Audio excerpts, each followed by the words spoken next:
Bom, pessoal, então a gente vai começar a falar do último tópico, tá, da nossa ementa de estruturas algébricas, que é a parte de polinômios em uma variável, tá? Bom, quando a gente fala de polinômio, a gente lembra imediatamente, né, de polinômios com coeficientes. Geralmente a gente trabalha mais com polinômios com coeficientes inteiros, mas com coeficientes reais ou complexos, né? Mas o que a gente vai ver nessa parte é que o conceito de polinômio ele pode ser definido sobre qualquer corpo ou até sobre qualquer domínio de integridade, tá? Ou seja, a gente vai ver que essencialmente a forma de definir um polinômio o que está mais evidenciado nessa questão é os coeficientes onde a gente está trabalhando, né, com esse polinômio, tá? Porque geralmente a variável ela está no mesmo conjunto universo onde os coeficientes estão, né? Mas o que nós vamos ver agora nesse tópico é justamente uma extensão não extensão, a generalidade, melhor dizendo, desse conceito de polinômio em uma variável, tá?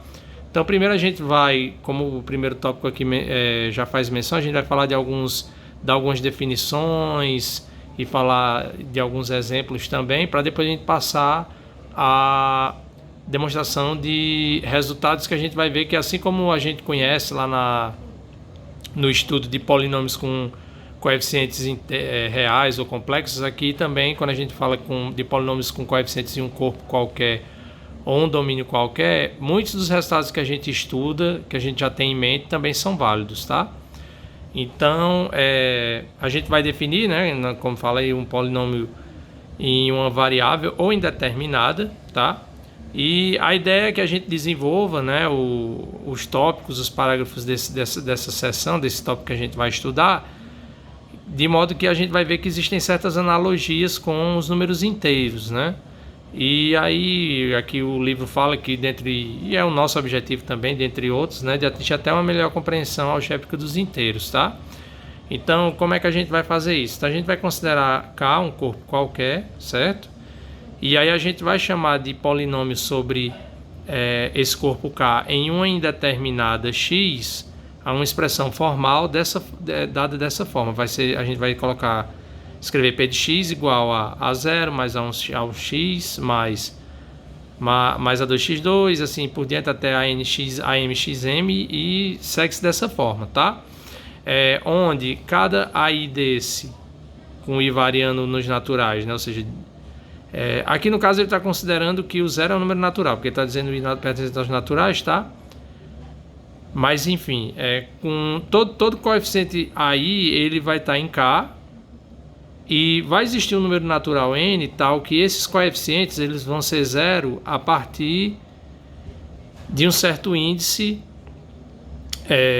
J, tá? Então quer dizer, apesar de que a gente está definindo dessa maneira, né, a expressão formal de um polinômio sobre K numa indeterminada X, essencialmente essa definição diz pra gente que sempre essa expressão ela vai ter, no fim das contas, uma quantidade finita de parcelas, tá? Bom, aí a gente sendo definido, né, tendo definido o polinômio sobre um corpo K em uma indeterminada X, a gente agora vai passar algumas outras definições, vai continuar com algumas definições. Então a gente vai dizer que dois polinômios P, né, dado dessa forma, e Q de X dado dessa forma, sobre K são iguais se somente se AI igual a BI em K para todo I em N. Então, essencialmente, continua aquela ideia que a gente já tem em mente, né, de que dois polinômios são iguais se somente se os coeficientes de mesmo índice em ambos são iguais, tá? No caso em que todos os coeficientes são zero, né, são um elemento neutro da soma lá do corpo K, a gente vai indicar P de x apenas por zero também, certo? E vai chamar esse camarada de o polinômio identicamente nulo sobre K, tá? Então, a gente vai ter que, assim, um polinômio P de x igual a isso aqui, né? Como a gente definiu, sobre K identicamente nulo, se somente se AI é igual a zero, né? Pertencente ao zero, no caso aqui é o elemento neutro da soma em K, para todo I pertencente aos naturais, certo? É claro, pessoal, observar que quando eu digo aqui que P de x vai ser dado dessa maneira, esse camarada aqui é o mesmo elemento neutro da soma, né, de K. Por quê? Porque o valor que P vai assumir nessa indeterminada x, como essencialmente ele é uma soma de elementos que estão em K, né? Esse x, a gente vai considerar esse x no corpo K, certo? No próprio K. Então, o P de x ele pertence a K, certo? Então, no caso, se a gente tomar uma... Então, aí é um outro caso em que a gente tem aqui, quando todos os coeficientes são zero, a gente chama de polinômio nulo, caracterizou esse camarada. No caso em que a gente tiver todos os coeficientes igual a zero, com exceção do coeficiente que não depende do x, né? Então, ele pega aqui um A pertencente a K, indica por esse A pelo polinômio P de x igual a 0 mais A1x mais mx é m, mais assim por diante, onde o A0 é o A e o AI é 0 para todo i igual que 1, a gente vai chamar esse camarada aqui, né, o polinômio P de x igual a de polinômio constante, tá? E se a gente tiver um polinômio que, né, como a gente definiu, tal que o AN, esse termo aqui, né, você tem um desses coeficientes qualquer, se ele é diferente de zero, e o AJ é zero para todo j maior do que n, então a gente vai dizer que n é o grau do polinômio P de x, tá? Então nessa expressão mesmo aqui, se a gente tem A0 mais A1x até esse termo, se esse camaradinho aqui é diferente de zero e todos os coeficientes que vêm depois dele são iguais a zero, então esse camarada vai ser um polinômio de grau n, tá? É claro, pode ser que entre o A0 e o AN, né, o termo que tem um A0 e o termo que tem um AN, tenham outros que o coeficiente é zero. Então, o que essa definição está dizendo é que a gente sempre olha para o maior coeficiente no polinômio, o coeficiente, desculpa, de maior índice, né, que é diferente de zero. Então, esse camarada aí é que vai dar o grau do nosso polinômio, tá? E a gente vai representar dessa forma aqui, o grau de P de x por essa letra grega, de rho, tá? P de x vai ser n, tá bom? Então, a gente vai denotar por k de x o conjunto de todos os polinômios sobre k em uma indeterminada x, certo? Então, esse símbolo aqui significa que a gente está considerando todos os polinômios definidos sobre um corpo k, cujos coeficientes pertencem a esse k, em uma indeterminada x, tá? Veja que, pela definição do que foi dado aqui, né, de grau, que o grau do polinômio zero ele não está definido, né? O polinômio identicamente nulo não fica com um grau bem definido, justamente porque ele não se enquadra nessa definição que a gente deu de grau, tá? E aí o grau, com isso a gente pode olhar aqui e comprar cada polinômio, né, que não é o polinômio nulo, certo? Que acontece isso aqui, como está sendo dito, que a gente pode atribuir um grau a ele, esse grau ele é unicamente determinado a cada polinômio, tá? Claro, pode ter polinômios que tem o mesmo grau, né? Mas a gente, de todo jeito, a cada polinômio a gente pode associar um número para ser o grau, de modo que a gente pode olhar para o de rho como sendo uma função no conjunto de todos os polinômios diferente do polinômio nulo no conjunto dos números naturais, tá? Então aí a gente tem com isso que o grau a gente pode olhar como uma função que a cada polinômio P de x associa o grau desse camarada, tá? Então isso dá uma função, certo? Porque para cada polinômio a gente tem um grau associado a ele e somente um. Não tem como a gente associar dois graus distintos ao mesmo polinômio, tá bom? Bom, aí agora a gente vai... A ideia, naturalmente, né, é que como a gente tem um conjunto aqui de polinômios, né, observar se a gente pode colocar operações nesse conjunto, né? As operações que nós estamos habituados a trabalhar com polinômios são a soma e o produto, né? Então, o que a gente vai ver é que definindo a soma e o produto como as usuais, que a gente já tem o hábito de usar, isso vai dar para esse conjunto, com essas operações, uma estrutura no caso, quando o K for um corpo, ou mesmo quando no lugar de K a gente tomar um domínio de integridade, a gente vai ver que com essas operações o K de X, se K for um corpo ou D de X se D for um domínio, vão ser um domínio de integridade com essas operações, tá? Então, como é que a gente vai definir? Então, vamos lá. A gente vai definir agora a operação de soma e produto nesse conjunto. Então, se a gente pegar dois polinômios, aqui está o P de X e o Q de X, tá? Dois elementos do conjunto K de X. Então, aí a gente vai definir P de X mais Q de X como sendo o polinômio C1 mais até CK XK mais, onde cada CI desse, pessoal, como é que a gente obtém? Ele é a soma dos coeficientes de mesmo índice do... Então, CI é AI mais BI pertencente a K, né? Onde esse AI e o BI são os coeficientes lá do... O AI é o coeficiente do P e o BI é do Q, tá?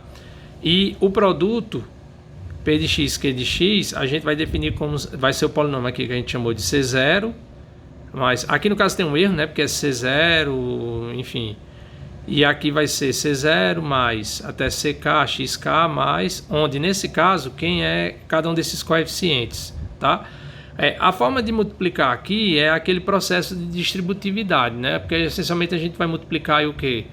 A gente vai estar fazendo produto de duas somas, então a ideia é que a gente vá distribuindo esses termos, né? E aí com isso a gente vai obter que esses coeficientes são da seguinte forma: o C0 vai ser A0B0, o C1 vai ser A0B1 mais A1B0, o C2 é A0B2 mais A1B1 mais A2B0 e assim por diante, né? Então, ou seja, um coeficiente CK qualquer, como é que eu obtenho? Eu pego primeiro o A0, multiplico pelo o coeficiente de mesmo índice lá, o B, no caso BK, né? Lá do Q. E aí nos outros termos da soma, o que é que vai acontecendo? Eu vou aumentando o índice do A, né, que aí eu vou olhando lá no P, e vou diminuindo o índice do B, que eu vou olhando no Q, e aí vou fazendo esses produtos e vou somando até que eu chegue no último termo, que é quem? AKB0, onde esse K ele é natural, tá? Então essas são as duas operações que aí a gente, por conta da forma de como faz o produto, a gente observa que a definição acima do produto, né, ela vai também, como a gente vai estar envolvendo potências de x, ela vai prover, né, o porquê desses coeficientes terem essas expressões, é porque quando a gente desenvolver, a gente vai desenvolver de modo que a gente possa usar aquela propriedade lá de multiplicar potências, né, de elementos em um anel, que a gente tem x elevado a n vezes x elevado a n, vai ser x elevado a n mais n, tá? E da propriedade distributiva, certo? E aí a gente vai também convencionar nesse caso que x elevado a 0 é 1 e que x elevado a 1 é x, tá? E aí é de fácil verificação que se a gente considerar k de x com essas duas operações, isso é um domínio de integridade, onde o polinômio 0 é o elemento neutro da soma e o polinômio constante 1 é a unidade de k de x, tá? E aí no caso, também a gente observa que se a gente identificar os elementos do corpo, né, A pertencente a K, como polinômios constantes, P de x igual a gente já observa que K de x vai ser um domínio, né? Aliás, a gente pode pensar em K de x contendo o corpo K, tá? Porque ele vai conter todos os elementos desse tipo, né? Então ele vai conter todos os elementos do corpo K, certo? E aí também a gente essas considerações que eu estou lendo aqui, pessoal, quando for no próximo vídeo eu vou demonstrar algumas delas, tá? Para ficar mais claro, tá bom? E aí das propriedades da função grau, né, das definições, segue das definições, melhor dizendo, que a função grau ela possui essas propriedades aqui. Quando a gente pega dois polinômios e soma eles, né? Aí isso vai dar um polinômio, claro, e a gente pode olhar para o grau desse camarada, tá? Então, se o grau de f e g tiverem de acordo com daquela condição de serem polinômios com a quantidade finita de termos, que vão ser, né, pela maneira como a gente viu que sempre acabam eles tendo eles vão ter um grau, a gente vai poder associar um grau a esses camaradas, como a gente falou. Então, quando eu olhar para o grau da soma, isso aqui vai ser menor ou igual do que o máximo do grau de f do grau de g, ou seja, quando eu pegar dois polinômios f e g, então se esse camarada tem grau n e esse tem grau m, digamos. Então quando eu olhar para o grau da soma, isso vai ser menor ou igual ao maior do grau dos dois. Então se, por exemplo, o n for maior do que o m, vai ser n. Se o m for maior do que n, vai ser m, tá? Então aí a gente tem essa propriedade para o grau da soma de dois polinômios, do polinômio soma, tá? Quaisquer que sejam os polinômios não nulos, né? Eles têm não nulos para a gente poder associar um grau, claro. Tal que quando a gente soma esses camaradas também deu um polinômio diferente do polinômio nulo, porque nesse caso aí a gente viu que não fica bem definido o grau do polinômio nulo, tá? E o grau do produto, quando eu pego dois polinômios e multiplico esses camaradas, né? O resultado disso, quando eu olho para o grau disso, isso vai ser a soma do grau deles, de acordo com a operação lá que a gente fez, tá? Como a gente definiu do produto. Quaisquer que sejam os polinômios não nulos f e g em K, certo? E se a gente supor que um polinômio p de x é diferente do polinômio nulo, se ele possui um inverso... vamos supor que ele possui um inverso multiplicativo em K de x, tá? Então isso quer dizer que vai existir um polinômio Q de x também diferente do polinômio nulo em K de x, tal que quando eu olho para esses dois camaradas, para o produto deles, isso vai dar o polinômio constante igual a 1, que é o papel da unidade, né? Então, pela propriedade 2, para esse daqui, que a gente acabou de mencionar, segue que p de x vai ser um polinômio constante, tá? Porque a única maneira de você pegar esse camarada aqui, como a gente tem um polinômio, a gente tem soma de parcelas em que aparecem os coeficientes multiplicados por potência de x. Quando você pega esse camarada e faz o produto por outro, que isso dá 1, se a gente usa a igualdade de polinômios isso aqui, esse camarada ele só vai ter, quando a gente for igualando os coeficientes, melhor dizendo, o que a gente vai encontrar é que só esse camarada, tanto esse polinômio quanto o Q, só vão ter o termo independente e diferente de zero, tá? Essa conta também eu vou fazer no próximo vídeo, certo? Mas aí o que a gente observa, o que essa observação está dizendo a partir dessa propriedade 2, é que os únicos polinômios que são invertíveis em K de x são os polinômios constantes não nulos. Então se a gente pegar um polinômio que não é constante, ele não vai ter inverso multiplicativo. É justamente isso que a gente acabou de provar. E eu vou fazer a demonstração, a gente vai continuar na próxima aula, tá? Eu vou demonstrar algumas dessas coisas que eu mencionei para a gente prosseguir, beleza?